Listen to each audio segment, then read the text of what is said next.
Olinga, thank you so much for joining us here at FundForum International. What's the current real impact of the digitisation of assets? And is it something that is fully being embraced by this industry that has been so traditional for so long? Okay, the bottom line is there's really only one user case of digitization of assets, and that is something called Bitcoin, and that is used in certain industries, but outside that there's absolutely zero, I would say, evidence of its use in the financial world. But that is not where its main growth will be in the future.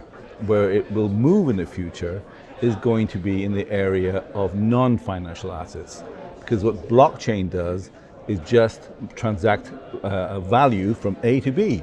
But hope has value, love has value, kindness has value. And so in the future, the real big uses are going to be in society to transact our values. You mentioned blockchain there. It's a word that's used so often, so confusing to so many. What's the position with blockchain at the moment, and is it realistic to think that this industry is going to be able to utilise it soon? Okay, so I sit on a committee in China which governs 70% of the global market. Chinese govern the 70% of cryptocurrencies and blockchain in the world. There's 7 of us, and this market is predicted globally, not just by us, to be worth $102 trillion in the future. So it's a big deal. And the repercussions for getting it wrong are also can be a big deal. In America, the SEC will put you in prison. In China, it's death or life imprisonment. So this is not a joke industry, and it's not for the faint-hearted. So tell me about blockchain. Where are we at with it, and how is it going to be employed in the financial industry? Okay, so I think the main focus in the financial industry is where you form what's called smart contracts. That means finance which is dependent on something else. For example, there is an allied industry in finance called ESG, and also impact investing, and for example, family funds. So they often will want to invest in areas and come out of investment areas when it performs not just in a financial manner, but its non-financial results and impact. And so with blockchain, you can make it contingent, you can make it related. So invest only, for example, when it has values of women, and don't invest in where arms are being dealt. And it automatically do that for you without requiring a human intervention. I think when a lot of people think about blockchain, they think about it being something that allows very safe, sort of transparent transaction. Is that the right perception to have? That is the ideology, but the reality is far from it right now. So the problem with blockchain at the moment is its practical use is limited. In order for blockchain to work, at the moment you can transact something, let's say 3 transactions per second. Whereas if you look at a payment system, typically like Alipay or WeChat Pay, they will do 1.5 million a second. So we are far from implementation, and the world is looking, although everyone is kind of united with the mantra that blockchain is a 4th generation technology and the stuff of the future, the next internet, the world does not know where that solution will come from. And almost everything we see right now will not exist in 5 years' time. We have yet to see the Facebooks and the Googles of blockchain come forward and see an application where we go, that's what it's for. And actually when that does come forward, it's got to be so robust for it to garner customer trust as well. Absolutely. I mean, you would have heard that Facebook have now recently announced a coin called Libra, and that they are going to conquer about 3.5 billion with Instagram and with WhatsApp and Vodafone and MasterCard and Visa behind them. A large population. Now that's going to be a real big user case, because at the moment the only big cases have been in China, where it's been used for mostly transparency of products, logistics, things like this. So you talked about the numbers in China, you talked about 70% of the market. They are way ahead. What should Europe and the US be thinking about that? Okay, so the problem is with data ownership. So whereas in Europe we believe my data, my way, GDPR, etc., America believes my data, no, it belongs to the company. The company has your data and they give you the product for free. In China, they believe the government owns the data. They are responsible for your health and well-being. It's a bit paternal, but because of that, they can actually bring whole-scale systems, including AI, IoT, blockchain, and other technologies, because they have a population of 1.4 billion people. So they need instruments at large scale to help change society.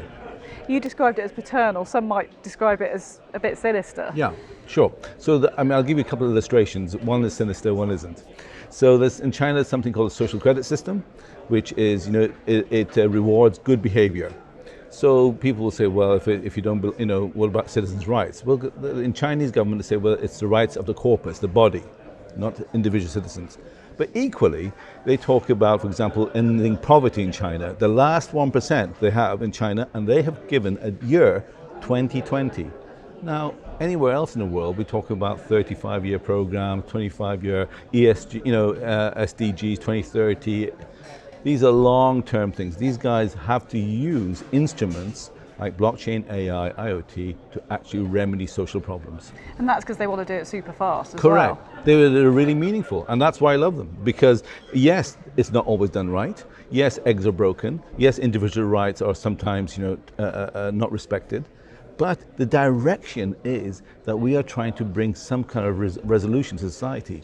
Whereas in America, where it's the land of the free, and as long as you have money, you can be Mexican, woman, or black. But if you don't have money, then you have problems. And this is a different philosophy, and that is why the Chinese have actually held this on, and it's part of their BRI, this One Road, One Belt initiative. What are the craziest myths that you hear about blockchain that make you want to bang your head against a brick wall? Okay, so I guess the biggest fear is that they believe because China is so far ahead, they're adopting it, and cryptocurrencies will somehow give power away to these other countries, to China and their values and initiatives. So there are more patents in China and blockchain than the rest of the world put together. There have been more ICOs in China than the rest of the world put together. There's been more money raised in China. So they are very, very focused on it. But the reality is, it's considered to be a social instrument, not a financial instrument. Whereas the SEC believes that anything to do with blockchain and cryptocurrencies is a financial instrument and must be regulated, the Chinese have a different attitude to it. With that in mind, cybersecurity must come into the equation too, because people are going to have to believe in very robust systems to trust something like that. What is the situation with that sense of security? Well, without I'm afraid, wishing to garnish it, the fact is 95% of monies raised using coin offerings were scams. Huge amount. 20% of the money raised have been hacked. So the area is full of poor actors in the industry, and that's predominantly because of the age ranges. Because whereas here people in the asset management are old people like me, unfortunately, the fact is most people in blockchain and cryptocurrencies are much younger, under 30. And so they have great innovation, but they lack maturity of what to do when they have this huge amounts of money that comes to them. So with that in mind, what's your conclusion about what this industry need to be looking at in terms of blockchain and doing to prepare for the future? Okay, so I think this industry cannot stop the movement of blockchain. It is not a choice, it has. It can ignore, and it has ignored many things in the past, but it actually forces a situation where things like you cannot talk separately about ESG, you cannot talk separately about impact, you cannot talk separately about society, and then do fund management here separately. You've got to actually interact them, and the moment you start to interact them, you need instruments to do it, so blockchain will be a Trojan horse that will be introduced in that area. And it will really help integration all round in the end. Absolutely, it is going to lead to a better society, and that's the only reason we should be in there. Thank you so much for sharing your insights. Great to talk to you. It's a pleasure. Take care. Thank you.